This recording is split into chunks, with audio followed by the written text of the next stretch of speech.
everyone, so in this video we're going to do the gonadal dysgenesis. ठीक है, अब gonadal dysgenesis में ना सबसे पहले हम लोग करेंगे 46XY गोनेडल डिसजेनेसिस। ठीक है, अब 46XY की अगर आप बात करो ना तो ये तो मेल होता है। ठीक है, लेकिन अगर गोनेडल डिसजेनेसिस की बात आ गई है तो ऑब्वियसली कोई मसला है। ठीक है, देखो सबसे पहले हमारे पास इसमें क्या होता है ना कि जीनोटिपिकली तो ऑब्वियसली मेल ही है। ठीक है, क्योंकि 46 है और XY है। ठीक है, लेकिन जीनोटिपिकली तो ठीक है, लेकिन फिनोटिपिकली जब आप देखते हो तो उसमें कोई मसले आ जाते हैं। ठीक है, देखो सबसे पहले हमारे पास इसमें क्या होता है, या तो हमारे पास XY गोनेडल डिसजेनेसिस हो सकती है। ठीक है, या तो हमारे पास एंड्रोजेंस इनसेंसिटिविटी हो सकती है। ठीक है, या हमारे पास 5 अल्फा रिडक्टेज की डेफिशिएंसी हो सकती है, या तो हमारे पास मुलेरियन इनहिबिटर जो होता है ना उसकी डेफिशिएंसी होती है। ठीक है, अच्छा सबसे पहले हम लोग XY गोनेडल डिसजेनेसिस की बात कर लेते हैं। ठीक है, अब XY गोनेडल डिसजेनेसिस में बेसिकली होता क्या है ना कि हमारे पास 46XY है। ठीक है, अब Y जो है ना वो हमारे पास बेसिकली कहाँ से आता है, SRY जीन से आता है। ठीक है, अब जो SRY जीन होता है ना वो हमारे पास इस केस में म्यूटेटेड होता है। ठीक है, ऑब्वियसली अगर आपके पास एक म्यूटेटेड जीन आएगा, ठीक है, तो उससे हमारे पास जो Y बनेगा वो ठीक Y नहीं होगा। ठीक है, जब वो ठीक Y नहीं होगा तो अल्टीमेटली क्या होगा कि पेशेंट में हमारे पास टेस्टिस की डेवलपमेंट नहीं होगी। ठीक है, क्योंकि Y क्रोमोसोम का काम था कि वो आपका टेस्टिस बना रहा था। ठीक है, अब Y क्रोमोसोम तो म्यूटेटेड है, अल्टीमेटली टेस्टिस नहीं बनेंगी। ठीक है, इसके अलावा हमारे पास जो टेस्टिस नहीं बनी है, ठीक है, तो अल्टीमेटली क्या होगा कि आपके जो टेस्टोस्टेरोन था वो भी नहीं होगा। ठीक है, और इसके अलावा पेशेंट में हमारे पास जो एंटी मुलेरियन हार्मोन था ना वो भी नहीं होगा। ठीक है, अब एंटी मुलेरियन हार्मोन नहीं होगा तो अल्टीमेटली हमारे पास जो पैरामीजोनेफ्रिक डक्ट है वो हमारे पास ग्रो करना शुरू हो जाएगा। अब पैरामीजोनेफ्रिक डक्ट जब ग्रो करेगा ना तो फीमेल में मतलब फीमेल में हमारे पास यूट्रस भी होगा, इसके अलावा फॉलोपियन ट्यूब भी होगी, इसके अलावा हमारे पास सर्विक्स और वजाइना का अपर पार्ट भी होगा, और लोअर पार्ट तो ऑब्वियसली इससे बनता ही नहीं है। ठीक है, तो ये सारा कुछ तो होगा फीमेल में। ठीक है, तो क्या है, टेस्टिकुलर फॉर्मेशन नहीं है तो हमारे पास वुल्फियन डक्ट जो है वो रिग्रेस हो जाएगा, मुलेरियन डक्ट ने ये चीज़ें बना ली हैं। ठीक है, अब जीनोटिपिकली जो है वो मेल होता है। ठीक है, फिनोटिपिकली जब आप देखते हो तो ये फीमेल होती है। ठीक है, और प्रेग्नेंट हो सकती है। क्यों हो सकती है उसको हम डिस्कस कर लेंगे। ठीक है, देखो अच्छा जी, अब इसमें ना जब आप देखते हो ना पेशेंट को आपने ट्रीट कैसे करना है ना, देखो ट्रीटमेंट हम ये ऐसे करते हैं ना कि हमारा जो ओवरी होती है ना वो तो ऑब्वियसली हमारी जो लास्ट क्रोमोसोम है ना हमारे पास, जैसे हम बोलते हैं यहाँ पे हमारे पास 46XY है। ठीक है, ऑब्वियसली अगर यहाँ पे X होता तो हमारे पास ओवरी बनती, अब X तो है ही नहीं तो ओवरी तो है ही नहीं। ठीक है, और हमारे पास टेस्टिस भी नहीं है। ठीक है, लेकिन जो एक्सटर्नल जेनेटेलिया और इंटरनल जेनेटेलिया फीमेल के हैं ना वो बन चुके हैं। ठीक है, तो अब इसकी ट्रीटमेंट में क्या करते हैं, ट्रीटमेंट में हम ये करते हैं कि प्यूबर्टी से पहले हम एस्ट्रोजन और प्रोजेस्टेरोन दे देते हैं, जैसे कि हम टर्नर सिंड्रोम में कर रहे थे। प्यूबर्टी के बाद हम जो एग है वो डोनेट करवा लेते हैं। ठीक है, इसके अलावा हमारे पास ना इसमें क्या होता है ना कि ऐसा भी होता है कि हमारे पास जो होते हैं ना वो टेस्टिकुलर रेमिनेंट्स प्रेजेंट होते हैं। ठीक है, ऑब्वियसली हमारे पास SRY जीन तो म्यूटेटेड था, जब वो म्यूटेटेड था तो टेस्टिकल्स के हमारे पास सिर्फ रेमिनेंट्स बने हुए हैं। ठीक है, स्ट्रीक्स बनी हुई हैं, तो वो तो टेस्टिस उसको हम कहते ही नहीं है ऑब्वियसली, तो वो जो है वो हमारे पास सिर्फ रेमिनेंट्स होते हैं। तो रेमिनेंट्स जो होते हैं वो हमारे पास कार्सिनोमा बनाने के उसके चांसेस ज़्यादा होते हैं। ठीक है, तो फॉर दैट ठीक है गोनैडोब्लास्टोमा। ठीक है, तो फॉर दैट हम लोग गोनैडेक्टमी कर लेते हैं। ठीक है, अच्छा जी, फिर हम लोग आते हैं एंड्रोजन इनसेंसिटिविटी। ठीक है, अब एंड्रोजन इनसेंसिटिविटी में बेसिकली क्या होता है ना हमारे पास XY है। ठीक है, XY है, हमारे पास टेस्टिस भी बन रही हैं। ठीक है, टेस्टिस बनेंगी तो हमारे पास जो है वो अल्टीमेटली क्या होगा कि हमारा मुलेरियन ड्रग ग्रो करेगा, सॉरी मुलेरियन ड्रग जो है वो रिग्रेस हो जाएगा, वुल्फियन ड्रग जो है वो हमारे पास, देखो मुलेरियन ड्रग तो हमारे पास रिग्रेस कर गया है। ठीक है, क्यों रिग्रेस कर गया, क्योंकि ऑब्वियसली हमारे पास सार्टोली सेल ने हमारे पास AMH बनाया है, AMH बना है तो हमारे पास अल्टीमेटली जो है वो जो वो बनना था पैरामीजोनेफ्रिक ड्रग को ग्रो होना था वो नहीं होगा। ठीक है, अच्छा जी, इसके बाद हम आते हैं हमारे पास क्या होता है, AMH बना, सप्रेस किया पैरामीजोनेफ्रिक डक्ट का, तो अल्टीमेटली यूट्रस सर्विक्स और वजाइना का अपर 1/3 नहीं बना। ठीक है, अपर 2/3 सॉरी। अब इसके बाद टेस्टोस्टेरोन तो है, ठीक है, क्योंकि टेस्टिकल्स बन चुके हैं, ठीक है, लेकिन वो टेस्टोस्टेरोन जो है ना अपने रिसेप्टर पे एक्ट नहीं कर पा रहा, ठीक है।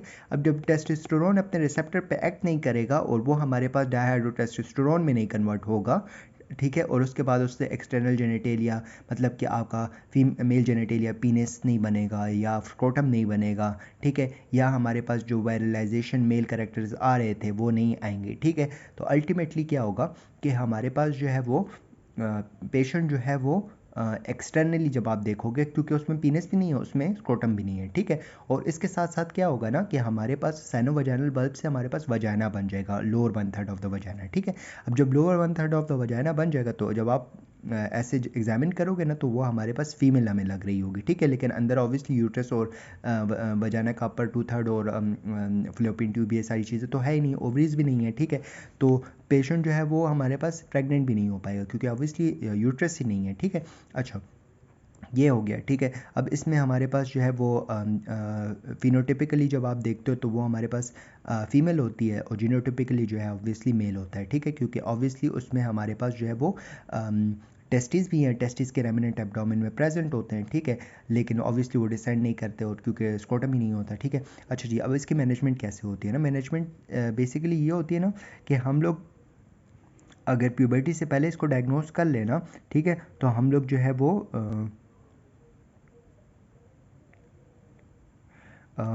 सही है। तो इसकी वजह से क्या होता है कि हमारे पास टेस्टिस जो होती हैं वो हमारे पास हार्मोन बनाती हैं और फिर काम हो सकता है, ठीक है।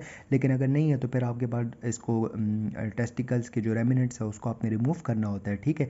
इसके अलावा जो है आप फीमेल में क्या करते हो कि आप हार्मोनल ट्रांसप्लांटेशन शुरू कर देते हो, जिसके ज़रिए एस्ट्रोजन वगैरह देते हो, प्रोजेस्टेरोन, तो सेकेंडरी सेक्सुअल कैरेक्टर्स आना शुरू हो जाते हैं ना, ठीक है। फीमेल जो है वो बाहर से ऐसा लगता है कि नॉर्मल फीमेल है, ठीक है। इसके अलावा वजाइना ऑब्वियसली छोटा 1/3 हिस्सा साइनोवजाइनल बल्ब से बना हुआ है, तो आपने क्या करना है, एक तो वजाइना को आप कोई डायलेटर होता है उससे आप डायलेट करवा देते हो, ठीक है, और दूसरा आप वजाइनोप्लास्टी करते हो जिसके वजाइना को हम लोग लेंथ उसकी इंक्रीज़ करवा देते हैं, ठीक है, सही है। अच्छा जी, अब आते हैं 5 अल्फा रिडक्टेज डेफिशिएंसी, ठीक है। अब 5 अल्फा रिडक्टेज डेफिशिएंसी में बेसिकली क्या होता है ना कि हमारे पास टेस्टोस्टेरोन जो होता है ना वो हमारे पास डायहाइड्रोटेस्टोस्टेरोन में कन्वर्ट नहीं होता, तो अल्टीमेटली वायरलाइजेशन नहीं होती। अब वायरलाइजेशन जब नहीं होगी तो अल्टीमेटली क्या होगा, टेस्टिस भी नहीं बनेंगे, स्क्रोटम भी नहीं बनेगा, ठीक है, सही है। टेस्टिस और स्क्रोटम नहीं बना हुआ, ठीक है। और दूसरा क्या होता है कि पेशेंट में हमारे पास जो है ऑब्वियसली टेस्टिकल्स तो थे, ठीक है, टेस्टिकल्स से तो एंटीमुलेरियन हार्मोन भी था, एंटीमुलेरियन हार्मोन था तो फीमेल में हमारे पास यूट्रस और फलोपियन ट्यूब और सर्विक्स और वजाइना का पर 1/3 भी नहीं होगा, ठीक है। दूसरा इसमें क्या होगा कि हमारे पास ओवरीज वगैरह भी नहीं होंगी, ठीक है। दूसरा ये होगा एक्सटर्नल जेनिटेलिया जो होगा वो हमारे पास एम्बिगुअस होगा, ठीक है, सही है, क्योंकि ऑब्वियसली हमारे पास टेस्टोस्टेरोन डायहाइड्रोटेस्टोस्टेरोन में कन्वर्ट नहीं हो रहा है, ठीक है। और फीमेल जो है वो हमारे पास एक्सटर्नल जेनिटेलिया उसमें वो होगा वजाइना का होगा, ठीक है, like lower 1/3 of the vagina होगा, ठीक है, और ये प्रेग्नेंट नहीं हो सकती, ठीक है, जैसे ऊपर वाली प्रेग्नेंट नहीं हो सकती थी ना हमारे पास, सही है, जो एंड्रोजन इनसेंसिटिविटी वाली थी, ठीक है, तो इसी तरह ये वाली फीमेल भी नहीं कर सकती फर्टिलाइजेशन और ये सब चीज़ें। बस ट्रीटमेंट में आप क्या करते हो, हार्मोनल थेरेपी दे देते हो ताकि थोड़ा बहुत हेल्प हो जाए, ठीक है। अब मलेरियन इनहिबिटर्स हैं, ठीक है, मलेरियन इनहिबिटर्स अगर एब्सेंट होंगे ना तो अल्टीमेटली क्या होगा कि हमारे पास देखो मलेरियन इनहिबिटर्स एब्सेंट है तो हमारे पास जो मलेरियन डक्ट है वो भी ग्रो करेगी, ठीक है। तो पेशेंट में हमारे पास जो है वो ये फेलोपियन ट्यूब और हमारे पास यूट्रस और सर्विक्स और वजाइना ये सब कुछ प्रेजेंट होगा, ठीक है। इसके अलावा हमारे पास वुल्फियन ड्रग भी ग्रो करेगा, ठीक है, जिसकी वजह से टेस्टिकल्स वगैरह भी प्रेजेंट होंगे, ठीक है। तो जब आप इंटरनल जेनेटेलिया देखोगे ना तो उसमें आपको टेस्टिकल्स और ओवरीज दोनों मिलेगी, ठीक है। और जब आप एक्सटर्नल जेनेटेलिया देखोगे ना तो उसमें आपको मिलेगा मेल, ठीक है, क्योंकि हमारे पास इसमें there is no 5 alpha reductase in deficiency, ठीक है, क्योंकि ऑब्वियसली हमारे पास 5 अल्फा रिडक्टेज तो होता है ना, तो अल्टीमेटली मेल कैरेक्टर्स आ जाते हैं और ये बंदा जो होता है वो प्रेग्नेंट हो सकता है, ठीक है, ये फीमेल, क्योंकि ऑब्वियसली हमारे पास यूट्रस तो बना हुआ है, ठीक है, इवन दो हमारे पास जो है इंटरनली टेस्टिस भी है, ओवरीज भी है, लेकिन हमारे पास ओवरीज भी हैं और हमारे पास यूट्रस वगैरह भी है, तो ये प्रेग्नेंट हो सकती है, ठीक है। अच्छा जी, अच्छा जी, इसमें हमारे पास एक होता है 46XX, ठीक है। अब 46XX में बेसिकली हमारे पास जब एड्रीनल ग्लैंड का हाइपरप्लेजिया होता है, ठीक है।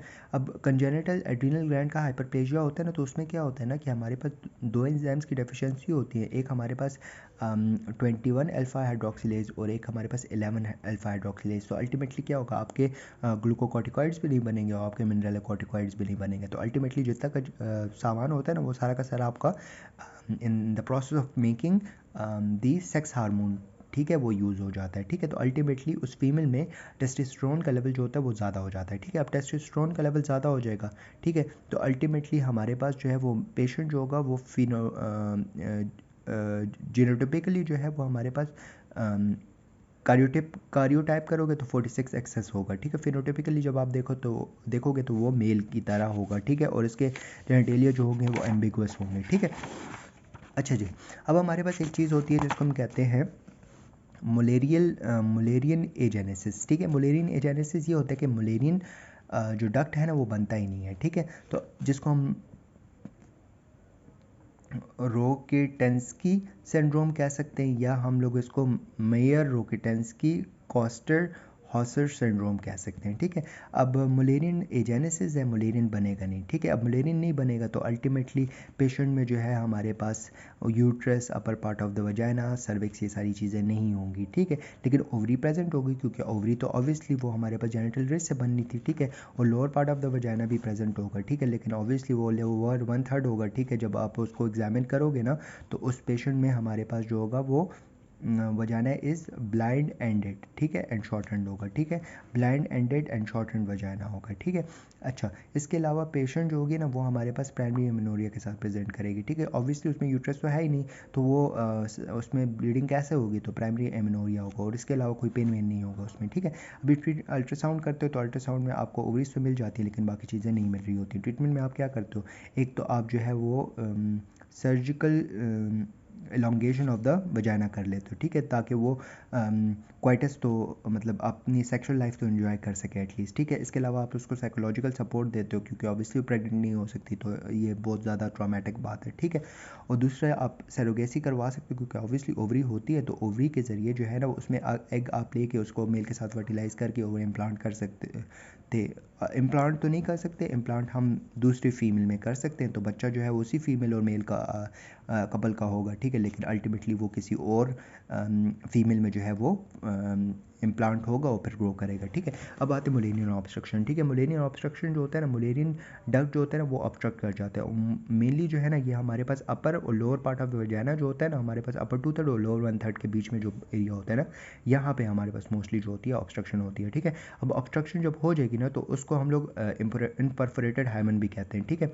अब इसमें क्या होता है ना कि पेशेंट जब आती है तो उसमें ऑब्वियसली ब्लीडिंग यूट्रस होता है और ब्लीडिंग हो रही होती है ना, तो हाइमन जो होता है ना वो इम्परफोरेटेड होता है, वो बल्ज आउट किया होता है, ठीक है। और ठीक है, ब्लूइश बल्जिंग मेम्ब्रेन होती है हाइमन में, ठीक है। इसके अलावा जो ये ब्लड होता है ना, डायलिटेशन जो होती है ना, ये इसको हम लोग कहते हैं हेमाटोकॉल्पस, ठीक है, हेमाटोकॉल्पस, ठीक है। इसके अलावा इसकी ट्रीटमेंट यही होती है कि सर्जिकल इंसिजन करते हैं और हाइमन को हम लोग ड्रेन कर लेते हैं, ठीक है। That's it. नेक्स्ट वीडियो में हम आगे कंटिन्यू करेंगे। थैंक यू, जज़ाकल्लाह खैर।